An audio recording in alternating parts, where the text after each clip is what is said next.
ಶಿಡ್ಲಘಟ್ಟ ಸಮಾಚಾರ ನ್ಯೂಸ್ಗೆ ಸ್ವಾಗತ. ನಾನು ಮಂಜುಳಾ ಕೊಂಡರಾಜನಹಳ್ಳಿ, ಕೋಲಾರ. ಶಿಡ್ಲಘಟ್ಟ ತಾಲೂಕಿನ ಬಸವಾಪಟ್ಟಣ, ತಾದೂರು, ತೊಟ್ಲಗಾನಹಳ್ಳಿ ಗ್ರಾಮಗಳ ಬಳಿ ಅಕ್ರಮವಾಗಿ ಮಣ್ಣು ಅಗೆದು ಸಾಗಿಸಲಾಗುತ್ತಿದೆ ಎಂಬ ಆರೋಪ ಕೇಳಿಬಂದಿದೆ. ಜೆಸಿಬಿ ಯಂತ್ರದ ಮೂಲಕ ಮಣ್ಣು ತೆಗೆಯಲಾಗುತ್ತಿದ್ದು, ಟಿಪ್ಪರ್ಗಳ ಮೂಲಕ ನಿರಂತರವಾಗಿ ಮಣ್ಣು ಸಾಗಾಟ ಮಾಡಲಾಗುತ್ತಿದೆ ಎನ್ನಲಾಗಿದೆ. ಗ್ರಾಮದ ಸಮೀಪವೇ ಈ ರೀತಿಯ ಮಣ್ಣು ತೆಗೆಯುವ ಕಾರ್ಯ ನಡೆಯುತ್ತಿದ್ದರೂ ಸಂಬಂಧಪಟ್ಟ ಅಧಿಕಾರಿಗಳು ಹಾಗೂ ಜನಪ್ರತಿನಿಧಿಗಳು ಗಮನ ಹರಿಸುತ್ತಿಲ್ಲವೇ ಎಂಬ ಪ್ರಶ್ನೆ ಇದೀಗ ಸ್ಥಳೀಯರಲ್ಲಿ ಮೂಡಿದೆ.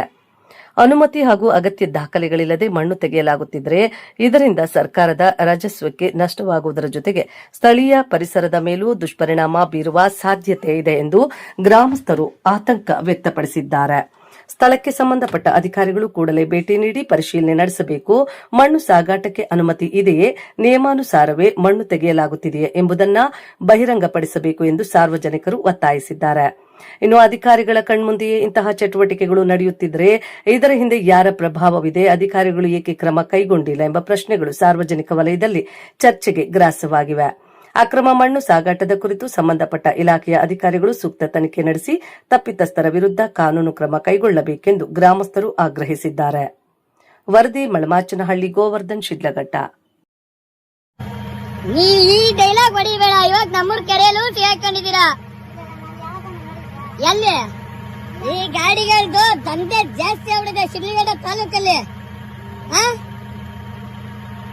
ಹೇಳ್ರಿ, ದಂಧೆ ಜಾಸ್ತಿ ಆಗ್ಬಿಡೈತಿ. ಇಲ್ಲಿ ಪರ್ಮಿಷನ್ ಲೆಟರ್ ಇಲ್ಲ, ಏನಿಲ್ಲ. ನೋಡಿ, ಶಿಡ್ಲಘಟ್ಟ ತಾಲೂಕಲ್ಲಿ ತುಂಬ್ತಾ ಇರ್ತಕ್ಕಂಥ ಗಾಡಿಗಳಿವು ಭೂಕಾಬ್ಲಿಕ್ಕೆ ಹೆಂಗಪ್ಪ ಮಾಡಿದೆ ಇಲ್ಲಿ ನೆಸವರ್ಗಂತೂ ಸ್ವಲ್ಪನೂ ಬೇಜವಾಬ್ದಾರಿ. ತಗೊಳ್ರಿ, ಇದೊಂದು ಟಿಪ್ಪರ್ ಇದೆ. ಟಿಪ್ಪರ್ ಮುಂದೆಗಡೆ ಒಂದು ನಂಬರ್ ಪ್ಲೇಟ್ ಇಲ್ಲ, ಏನೂ ಇಲ್ಲ. ನೋಡ್ರಿ, ಬೀರ್ಲಿಂಗೇಶ್ವರ ಸ್ವಾಮಿ ಪ್ರಸಾದ ಅನ್ಬಿಟ್ಟು ಇಲ್ಲೊಂದು ಗಾಡಿ ಇದೆ. ಆಲ್ರೆಡಿ ಒಂದು ಟಿಪ್ಪರ್ ಹೋಯ್ತು.